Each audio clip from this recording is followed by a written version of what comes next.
Il y a quelques temps, j'allais vraiment pas bien. J'étais à Belgrade, j'avais plus aucune envie de faire des choses, j'étais dans une espèce de routine. Je pense que c'était vraiment l'expression de broyer du noir. Il y avait plein d'énergie négative qui circulait dans ce corps. J'arrivais plus à trouver la motivation alors que de base je suis quelqu'un qui est très motivé. Et petit à petit, je sentais que ça s'empirait. Je pense que dans ces cas-là, tu comprends, c'est un espèce de cercle vicieux où du coup, plus t'es dans le mal, moins tu fais de choses, plus du coup t'es pas bien, enfin bref. Et le moment où vraiment je m'en suis rendu compte que ça commençait vraiment à pomper mon quotidien, c'est quand je marchais, je regardais par terre tout le temps. Bon, pour ma défense, je pense que ça vient aussi du fait que je viens d'une ville où il y a énormément de pavés, donc du coup je suis obligée quand même de regarder où je marche.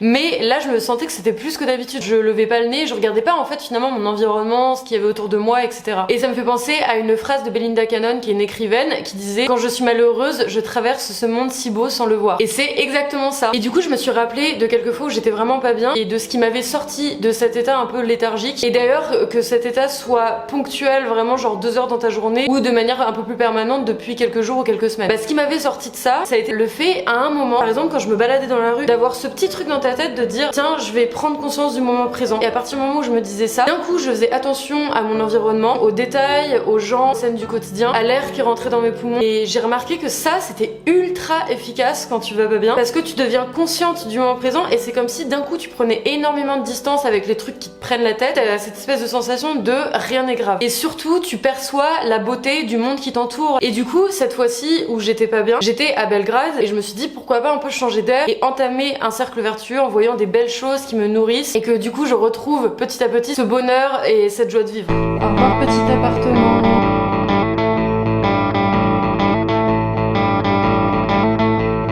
Baby, won't you save me? Say you want me, say you need me all the time, all the time.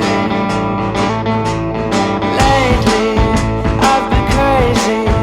Je suis complètement fan. Depuis tout à l'heure, il y a des odeurs de feu.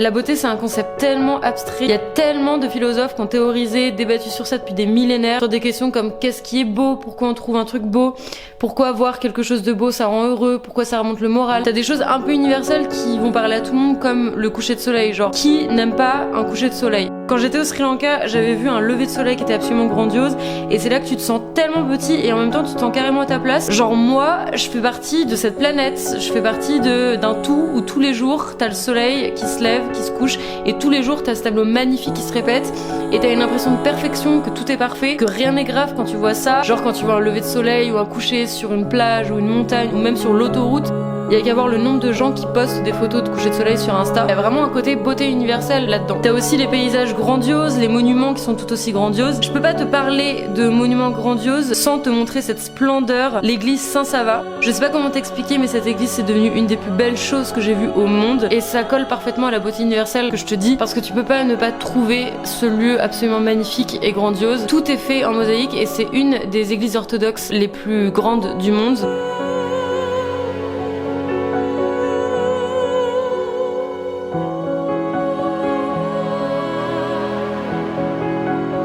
Et c'est pas qu'une question de beauté, c'est aussi une question d'énergie. Ce lieu transcende et moi à chaque fois que je rentre dans ce lieu, j'ai des frissons des pieds jusqu'à la tête. Et puis t'as aussi toutes les cathédrales de notre pays, je parle en connaissance de cause parce que je viens de Rouen, Aka, la ville aux 100 clochers. Et chaque jour je me demande comment c'est possible que des monuments soient aussi beaux et aussi spectaculaires.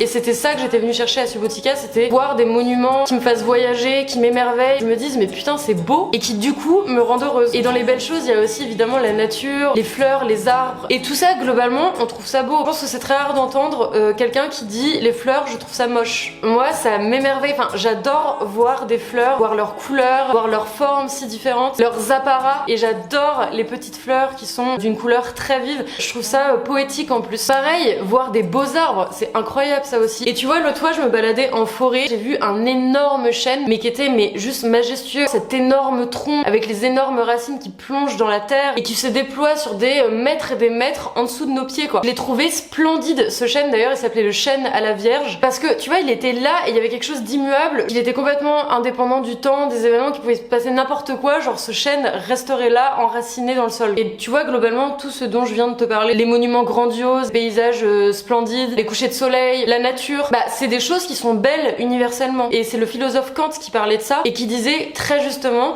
le beau c'est l'universel sans concept. Et c'est exactement ça. Le psychiatre Jung il en avait aussi un petit peu parlé avec sa théorie de l'inconscient collectif. Il y aurait des grands archétypes, des grands thèmes qui feraient partie de l'inconscient collectif et du coup des choses universelles que l'on trouverait tous beaux malgré notre culture, notre origine, etc. Après on va pas se mentir, l'appréciation de la beauté c'est aussi très subjectif, surtout par exemple quand on parle d'art, de théâtre, de peinture, etc. Toutes ces formes d'art ça va être un vecteur d'émotion, ce qui fait qu'il y a des personnes qui vont pleurer devant une œuvre et d'autres qui vont être complètement indifférentes parce que quand une œuvre d'art nous touche, c'est que ça résonne à ce moment précis avec l'état émotionnel qu'on est en train de traverser ou un état émotionnel qu'on a traversé dans le passé et ça résonne en toi à ce moment-là. Ça permet même des fois d'identifier tes émotions, par exemple je sais pas, t'arrives pas à mettre des mots sur une émotion et là le fait de voir cette peinture là à ce moment-là tu te dis ah ouais mais en fait c'est ça que je ressens en ce moment. Et pour illustrer cette singularité de ce que tu ressens, je me souviens qu'avec Stéphane on était allé au lac d'Oride en Macédoine et il y a plein de petites églises orthodoxes qui datent vraiment d'il y a plusieurs siècles. Petit aparté d'ailleurs, cet endroit est juste incroyable. De tous mes voyages et pourtant j'en ai vu des lieux magnifiques, vraiment le lac d'Oride en Macédoine c'est sublime. Du coup je vois cette église dont je me souviens pas le nom, désolé, qui était extrêmement vieille, tout en pierre, toutes les peintures à l'intérieur étaient hyper vieilles mais conservées en l'état. Et je sais pas, il y avait des énergies, quelque chose qui m'a complètement transcendée dans ce lieu. Il a dû se passer quelque chose dans ce lieu qui l'a rempli d'énergie,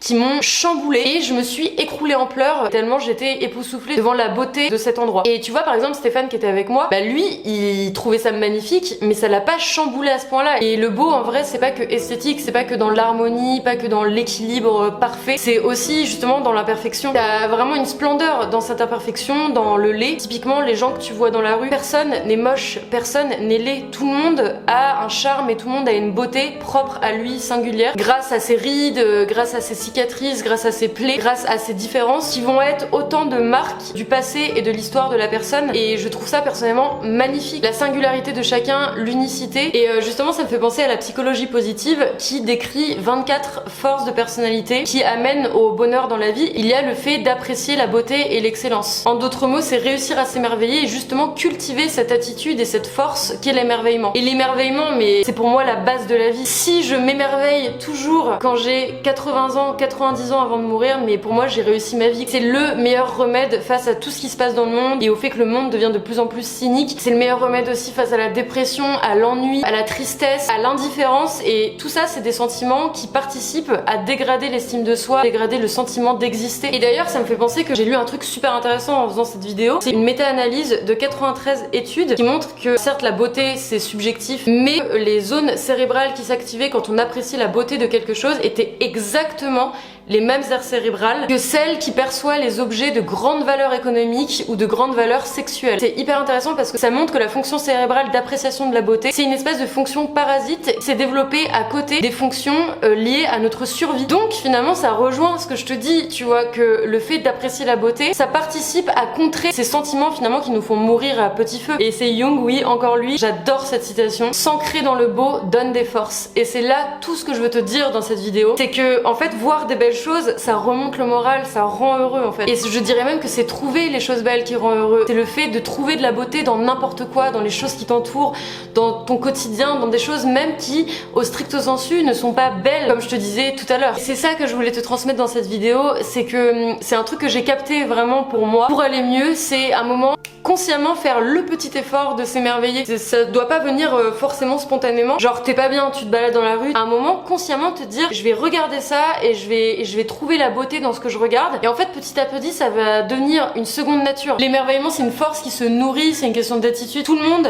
vraiment tout le monde peut le faire. Développer la capacité à admirer ce qui s'offre à toi et le monde qui t'entoure. Et je le répète, c'est le meilleur remède quand tu vas pas bien. J'espère que t'as aimé cette vidéo en tout cas. On se retrouve la semaine prochaine. En attendant, n'hésite pas à t'abonner, à liker, à commenter. Ça me soutient énormément dans mon travail comme je te le dis à chaque fois. Et je te souhaite une très bonne journée.